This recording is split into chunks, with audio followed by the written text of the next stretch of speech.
Hello there. This is Morality and Faith. This is part 4 in the series of a 5-part, really it's a 5-part series where we examine, can we have morality without faith? It's a really interesting question. I think it's going to be one of the most defining questions of our time, whether or not people realize how deep this question is and how broad it is across so many topics in our culture. Well, in this section, we're actually going to be discussing faith. So it's a little bit of a different take than what we've been looking at the first 3 sections.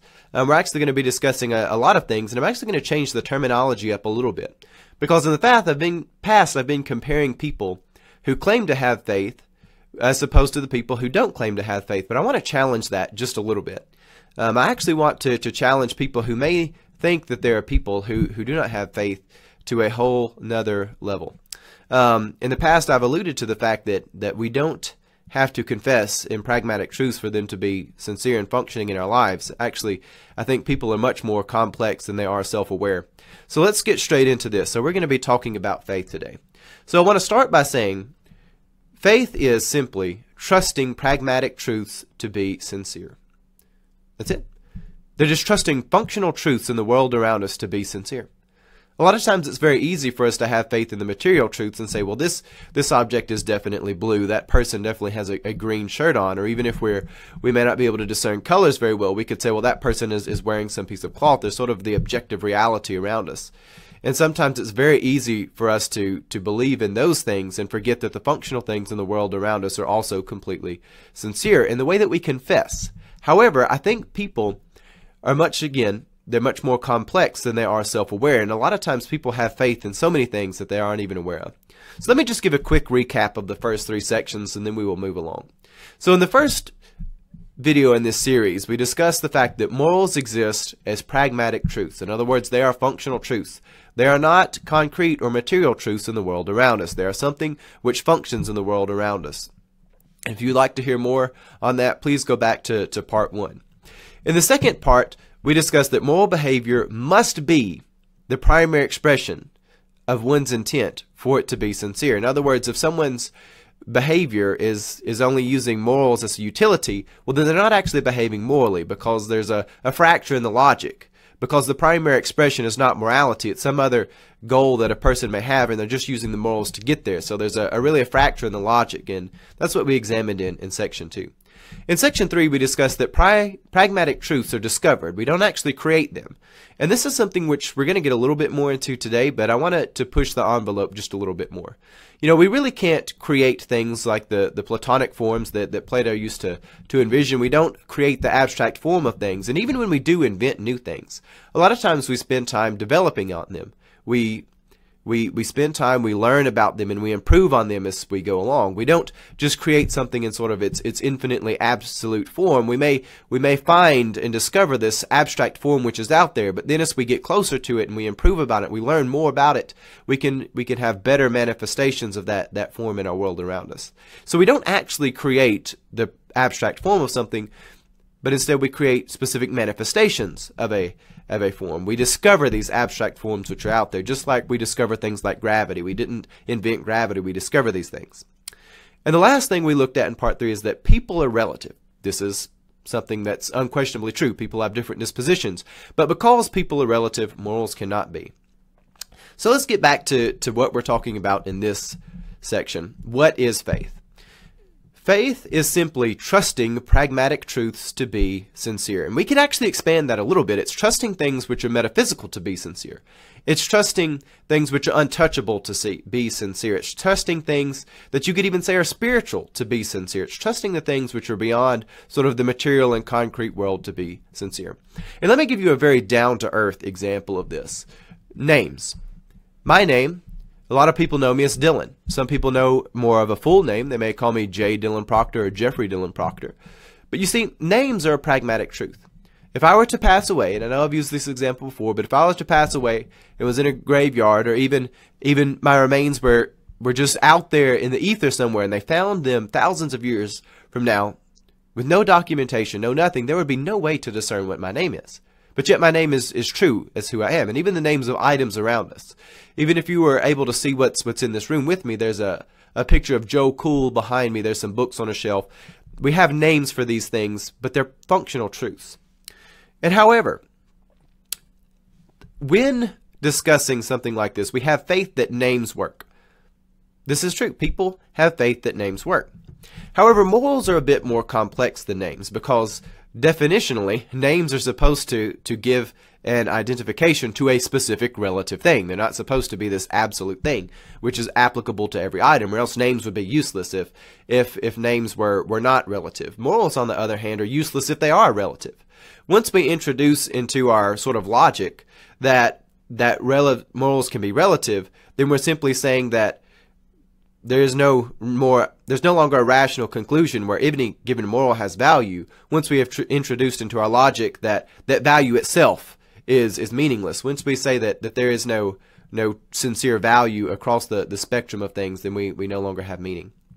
So relative morals are useless for the same reason that names must be relative. They must be relative to specific items because that's their purpose. The purpose of morals is to have something which spans across the spectrum of life. So they would be completely useless if they were relative.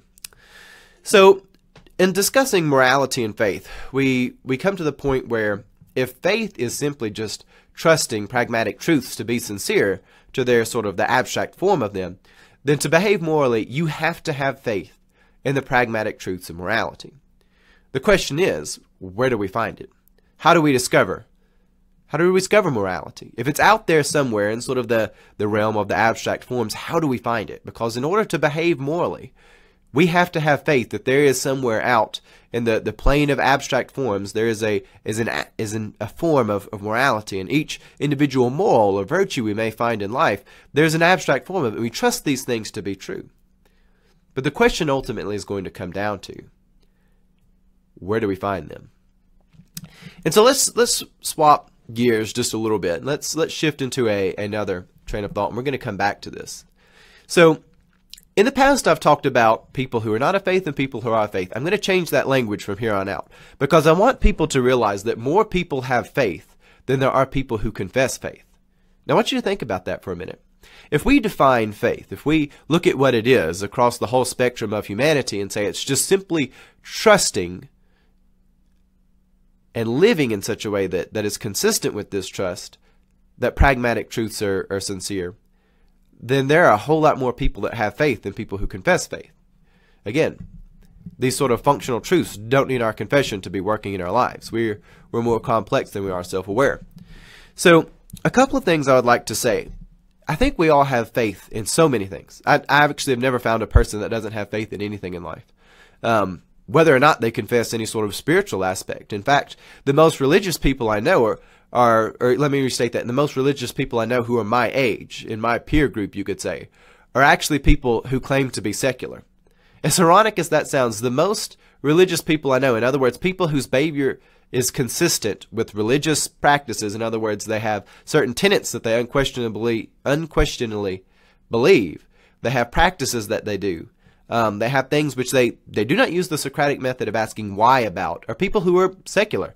And a lot of times it's people who are either agnostic or atheist, but they ascribe to this sort of secular culture. These are the people whose behavior is most consistent with being religious. They have this faith that, insert item here is correct, whether it be what pop culture is feeding them, whether it be, a governmental stamp, whether it be, some of the morals that we try to create as a society, which ultimately consume themselves because whenever we can create themselves, they're really not ultimately applicable in the larger scale.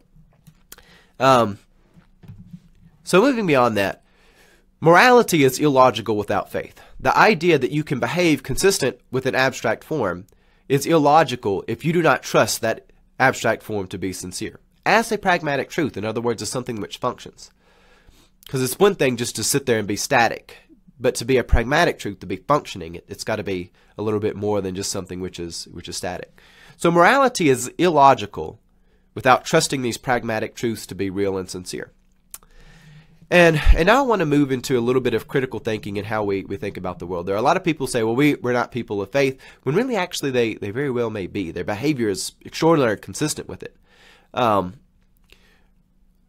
They'll point to sort of the scientific method and say, well, we don't need faith anymore. We don't need established religions is really what they're saying. They're behaving consistent with faith, but they're wanting to throw out a lot of the Judeo-Christian values in the world around us. even without any idea of how they've influenced who we are today. And they'll say there's no reason for this because we have the scientific method. Well, there's a problem with that. And that problem is simply there's no rational value system that comes out with how we just examine material truths in the world. In other words, there's no rational value system in how we just look at the world around us. In fact, a lot of the things which we could do scientifically, we could learn a lot faster if we didn't have to abide by any ethical or moral standards. So there's really no given connection. Definitionally, there's no hard connection between the two. But the thing is, we do need something in our life which can give us a value system. We need us to have something which says this is how we should behave in the world. The scientific method is learning about the world, how it functions and how it operates. But we need something which will tell us how to behave in the world, how to interact with one another, how to put value on the different things in life.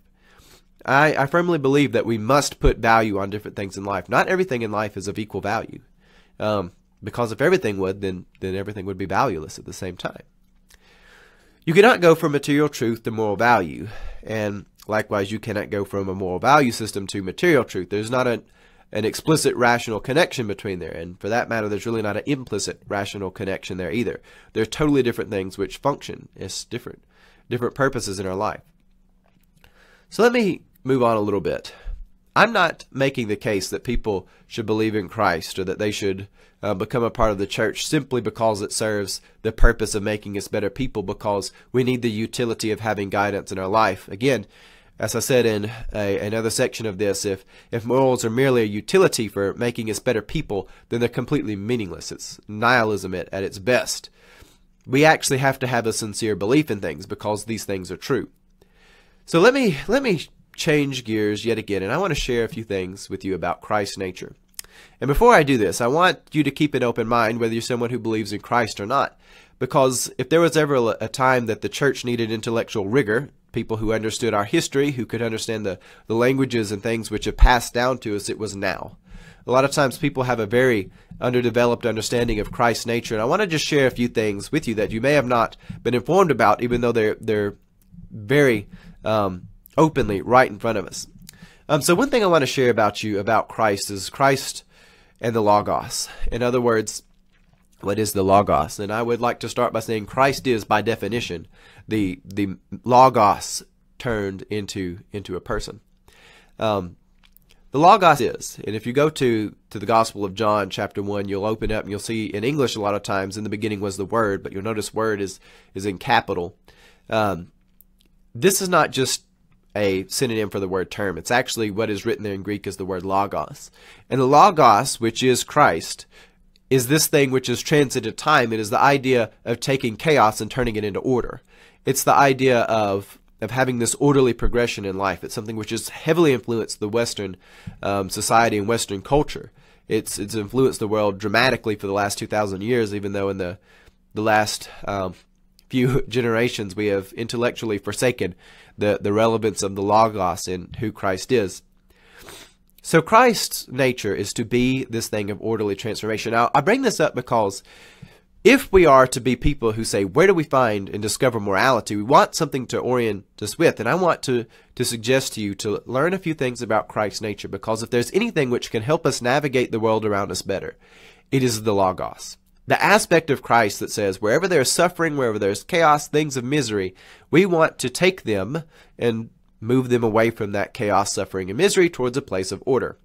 And if you look at John 1, it alludes to the fact that the Logos was there in the beginning.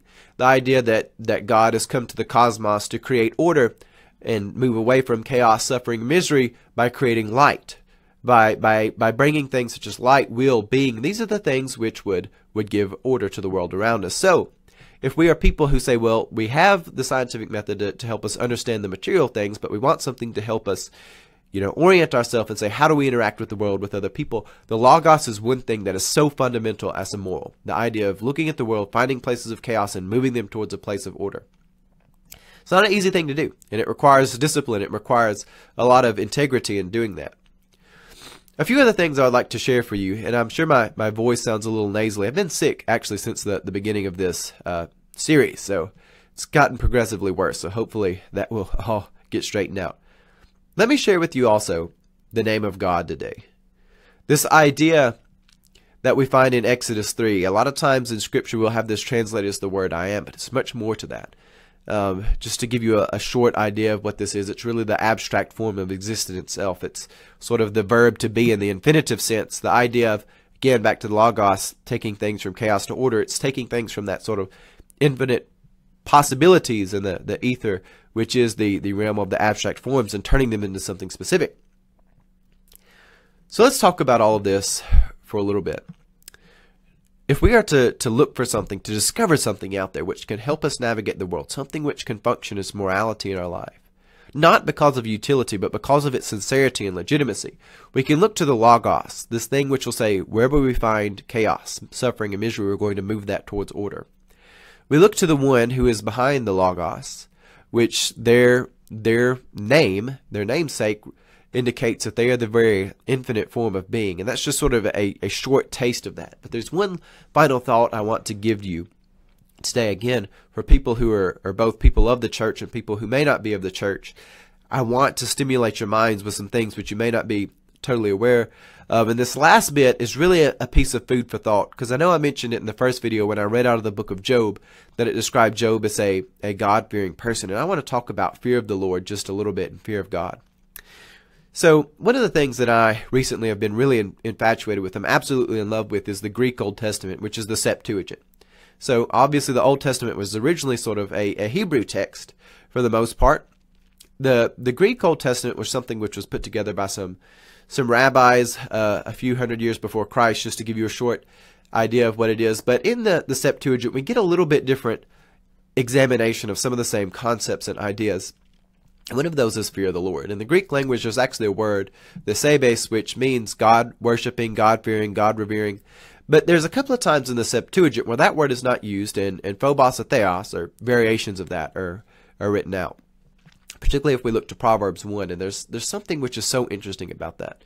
Is because phobos in Greek is where we get phobia in modern language. A lot of times we use that to describe an irrational fear, even though people throw around the word phobia and the use of phobia in things which are not irrational fears, or things which are a different emotion. People have oversimplified what it means to be a phobia that wouldn't hold up to scrutiny. But phobos is sort of this idea. It's fear. It can be terror. It can be reverence. But it also has a little bit of a behavior that is connected with it. I hate to use the word physiological, but it has a mental and bodily reaction that sort of go together. There's a behavior that happens there that's a bit of withdrawal. But if we look at what this word means, it's sort of this moment as if a deer pops out of you when you're driving your car. If you live in the country like we do here in Tennessee, you're probably going to have this experience a couple of times in your life where something comes out in front of you. But what happens in that moment? You could describe it as fear, but really your adrenal glands, they start releasing. And your body has this sensation that goes through it. And you sort of lose gross motor skills in your peripheral. You no longer have attention to the peripherals, and you are undistracted as you focus in on this one thing which is in front of you. And if we go back to the idea of phobos, it is this sort of heightened adrenaline, loss of peripheral, loss of gross motor skills, but an undistracted attention to the thing which has caused that, for the purpose of withdrawing away from. And if we look to Proverbs 1, and we see that this phrase that's a lot of times quoted, the idea of that the beginning of wisdom is the fear of the Lord, we examine that with an examination not just of phobia, this irrational fear, but this idea of a careful, heightened senses, but yet loss of peripheral sort of senses and loss of gross motor skills. You're wanting to extrapolate a very fine and particular thing. We could almost look at this and say that the beginning of wisdom is the careful, undistracted, or you could say the beginning of wisdom is the careful, undistracted extraction of wisdom out of God. In other words, it's the undistracted pulling knowledge and understanding and reason out of this sort of abstract being which is out there. So this is something that's really just interesting food for thought. I want you to ponder all of those. The name of God, and then what it means, fear of the Lord, moving away from that, just even beyond the idea of it being reverence and beyond the idea of fear itself, but moving sort of to the behavior that is connected with it. I want us just to ponder all of that, because morality is something where we discover something out in the world that we can orientate ourselves with. And we say, this is how we want to behave. This is how we want to define who we are. And as a minister, I want to present some different sides of the church that you may not be familiar with. And those are the 3 foods for thought I want to give you this evening. Just the idea of fear of the Lord, the idea of that careful and distracted withdrawal of wisdom along with the name of God, and then the idea of the Logos. Because if there's anything which can help us navigate this world better, it's that careful extraction of wisdom. It's recognizing that God's nature is this infinite being, and then, of course, is the Logos, this idea of orderly progression. Well, I hope this has been meaningful for you, and I hope that all of this will come in and helpful in the things which you may acquire in life. And I've had a lot of fun with this. And if anybody has any questions or anything about this, please do hit me up. Next part in this series, we will be doing the conclusion and we'll be wrapping things up. But I just wanted to present you with some aspects of faith today. So I really hope all of this has been very helpful. With that, I hope you have a good evening.